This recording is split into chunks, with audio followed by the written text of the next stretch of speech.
Ya, Assalamualaikum warahmatullahi wabarakatuh. Saya di sini sebagai perwakilan kelompok 3 dan sebagai host juga di sini. Pada kesempatan kali ini kita akan membuat sebuah podcast dengan narasumber kita, Bang Fatih, Bang Fernando, Bang Fatur, dan Kak Feby.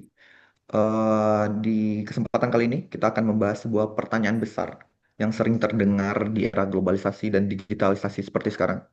Apakah nasionalisme itu masih relevan? Dari semua teman-teman nih, apa kabar semua nih? Baik, halo. Halo, Baik-baik, halo, halo, halo. baik-baik. Gimana Mas Fajar? Sehat nggak? Baik-baik, alhamdulillah juga. Terima kasih. eh kita mungkin masuk langsung ke segmen pertama ya.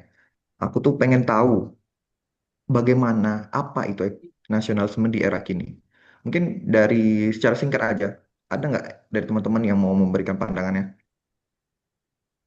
Nah, dari aku nih. Jadi menurut aku nasionalisme itu rasa cinta terhadap tanah air, tapi bukan hanya sekedar simbolik nih. Ini juga soal identitas, tanggung jawab, dan partisipasi dalam menjaga dan memajukan bangsa. Wah, bagus sekali ya dari pandangan Kak Feby. Tapi dari sudut pandang yang lebih Gen Z nih, apakah nasionalisme itu masih terdengar keren nih kira-kira? Sebenarnya masih, tapi dengan bentuk yang berbeda.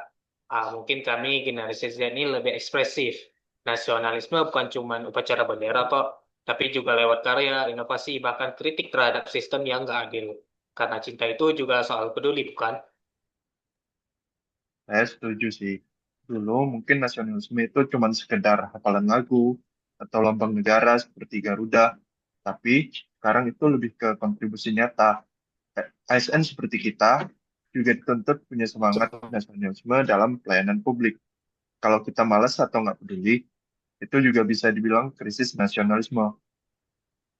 Dan juga nasionalisme itu juga soal solidaritas. Kalau kita peduli dengan yang tertindas, bantu yang sesama di pelosok, itu namanya nasionalisme. Bukan sekedar bangga jadi orang Indonesia, tapi mau berjuang bareng orang Indonesia. Wah, menarik, menarik, menarik. Makin semangat ya semua dalam menanggapi. Kalau kira-kira nih, sekarang di era yang dunia semakin terbuka, budaya asing mudah masuk, pasti teknologi mengaburkan batas negara nih. Dalam situasi kayak gini nih, apakah nasionalisme itu masih penting? Nah, justru itu, Bang Fajar. Karena dunia makin terbuka, kita butuh yang namanya fondasi identitas. Tanpa nasionalisme, kita bisa kehilangan arah. Tapi tentu bentuknya harus dinamis, bukan nasionalisme yang menutup diri, tapi yang tahu jati diri tetap berinteraksi. Nah, betul tuh. Nah, saya juga sering dengar orang bilang, buat apa nasionalisme? Kan kita hidup di dunia global. Tapi coba kita lihat sama-sama kasus hoax, polarisasi politik, atau konflik horizontal. Itu kan semua bisa diminimalkan kalau kita punya rasa kebangsaan yang kuat. Kita sebagai ASN, tantangannya itu adalah menjaga integritas. Di era digital, gampang banget akses informasi. Tapi kalau nggak disaring dengan rasa cinta tanah air, bisa jadi malah ikut-ikutan narasi negatif yang melemahkan bangsa. Nah, kalau yang saya lihat di akar rumputnya, rasa cinta tanah air itu tetap ada. Tapi mereka sering merasa tak didengar. Makanya nasionalisme juga harus hadir dalam bentuk keadilan, layanan kesehatan, pendidikan, infrastruktur. Kalau tidak, orang-orang akan menjadi apatis. Bagus-bagus pendapatnya, aku setuju semua. Eh, Beda POV, beda pandangan. Tapi setelah kita udah kenalin nih, nasionalisme di era globalisasi. Kira-kira apa contoh konkret bentuk nasionalisme yang relevan hari ini kira-kira? Contoh konkret nasionalisme ya, mungkin lebih ke berpartisipasi dalam demokrasi, seperti ikut pemilu, menyuarakan pendapat dengan bijak di sosmed, atau bisa juga mendukung produk lokal nih, menghargai keberagaman, dan juga bisa menghormati simbol negara tanpa fanatisme. Nah, kalau saya sendiri sih aktif di komunitas teknologi ya. Kami bikin aplikasi edukasi buat anak-anak daerah. Itu juga nasionalisme, bukan? Kita nggak harus pakai baju adat untuk cinta tanah air. Kadang cukup dengan pakai skill yang kita punya untuk bantu sesama. Nah, untuk kita nih sebagai ASN, sekarang kita punya core values yang namanya berakhlak. Itu juga implementasi dari sikap nasionalisme. Misalnya sikap adaptif dan loyal, bukan kepada atasan, tapi ke bangsa. Kalau kerja kita berdampak buat masyarakat, itu juga merupakan salah satu bentuk nasionalisme. Nah, saya juga sering ajak anak muda terlibat di kegiatan sosial seperti bersih-bersih lingkungan, kelas literasi, penggalangan dana. Nasionalisme itu bukan hal yang besar, tapi dari hal kecil. Kalau konsisten, itu bisa membentuk karakter kita bangsa. Wah, semua udah punya apa ya bentuk konkret dan kegiatan masing-masing di mana menggambarkan bentuk nasionalisme itu ya. Tapi kira-kira nih, kadang nasionalisme itu disalahartikan dengan chauvinisme. Chauvinisme itu kayak merasa bangga sendiri, paling unggul, paling keren gitu. Tapi menurut teman-teman sekalian ini gimana sih? Wah, itu menurutku sangat bahaya sih ya. Seharusnya nasionalisme itu inklusif, tapi chauvinisme itu eksklusif. Kita boleh bangga, tapi nggak boleh merendahkan bangsa lain. Dunia sekarang kan menuntut kolaborasi, bukan isolasi.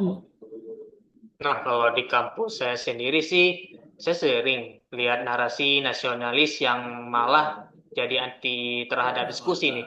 Menurut saya, nasionalisme sejati justru membuka ruang kritik, bukan anti kritik. Nah, saya juga setuju tuh. Nasionalisme itu bukan berarti kita tidak boleh mengkritik pemerintah. Justru ASN seperti kita yang nasionalis itu harus berani memperbaiki sistem dari dalam. Nah, kita juga harus bisa bedakan mana cinta buta dan mana cinta yang dewasa. Nasionalisme yang saat itu cinta yang mau memperbaiki, bukan hanya memuji tanpa sadar kondisi sebenarnya. Wah, banyak juga ya pengalaman-pengalaman dari teman-teman kita ini. Eh, Kira-kira nih cara menumbuhkan nasionalisme di generasi muda.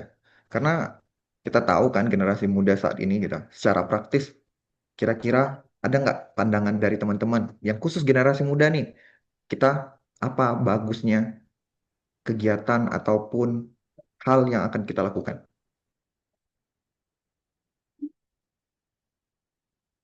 Menurutku, caranya menumbuhkan nasionalisme itu melalui narasi dan representasi yang penting sih. Tampilkan sosok-sosok muda yang membanggakan Indonesia.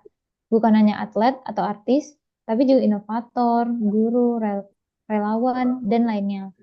Dan juga kurikulum pendidikan juga harus lebih membumi sih. Nah, betul banget tuh. Kami generasi muda ini lebih suka hal yang nyata gitu. Libatkan kami dalam program sosial, lomba inovasi misalnya, ataupun kegiatan lintas budaya. Jangan cuma disuruh hafalan Pancasila, itu sudah kuno. Ajak kami berdialog, bukan diceramai.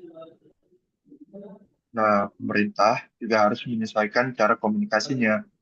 Jangan terlalu formal. Gunakan media sosial yang relatable bagi generasi muda seperti kami. Contohnya seperti kampanye nasionalisme yang bisa dilakukan lewat video-video TikTok atau mungkin lewat Reels Instagram atau mungkin melalui YouTube Short dan juga mungkin bisa melalui podcast seperti yang kita lakukan sekarang ini biar nyambung dan masuk ke generasi muda. Nah, dan yang paling penting, beri contoh. Kalau pejabat publik, dosen, orang tua menunjukkan cinta tanah air lewat tindakan nyata, maka anak muda pasti akan mengikuti. Jangan cuma ngomong nasionalisme aja, tapi hidupilah. Wah, keren keren keren keren. Give applause dulu buat semua. Luar biasa sekali ya perbincangan kita kali ini. Jadi mungkin aku menyimpulkan saja. Jadi kita bisa simpulkan bahwa kita sepakat ya nasionalisme itu masih sangat relevan. Sepakat ya semua. Sepakat, sepakat, Sepakat, sepakat Sepakat. sangat banget. Ya, sepakat. nah ya makanya nasionalisme itu masih sangat relevan bahkan semakin penting ya untuk di zaman sekarang. Tapi bentuknya harus berkembang tentu dengan inklusif, kritis, aktif dan relevan terhadap zaman. Ya mungkin dari aku itu aja. Mungkin terima kasih buat narasumber yang keren di sini, Bang Fatih, Bang Fernando, Bang Fatur, Kak Feby. Terima kasih. Mungkin Terima Sama kasih. ya Bang Fajar. kapan-kapan kita bakal berbincang lagi ya dengan tema yang menarik, lebih lebih menarik nantinya. Mungkin jangan Oke. keberatan untuk Boleh. menjadi narasumber-narasumber. Siap. Boleh, boleh. Dan akhir kata mungkin aku bisa bilang nasionalisme itu bukan soal kata-kata, tapi tindakan nyata, dan bukan hanya soal masa lalu, tapi juga tentang masa depan. Ya, give applause semua. Terima kasih udah datang. Uh, Semoga sehat-sehat selalu ya. Amin. Amin. Amin. Amin. Terima kasih. Terima Terima kasih kasih. kepada abang-abang Kasih sekalian. semuanya.